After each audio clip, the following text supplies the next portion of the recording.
following county, Missoula, Montana. Issued at 5:09 p.m. Mountain Daylight Time.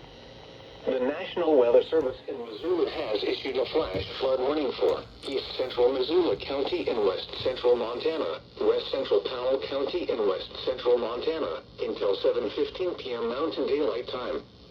At 5:09 p.m. Mountain Daylight Time, Doppler radar indicated thunderstorms producing heavy rain across the warned area.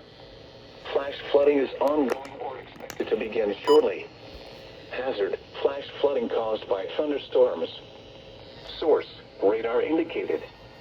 Impact: flash flooding of small creeks and streams, urban areas, highways, streets and underpasses, as well as other poor drainage and low-lying areas.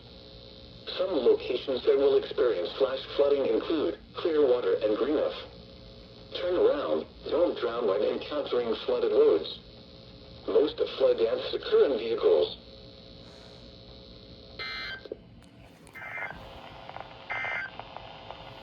Forecast for the Bitterroot and Sapphire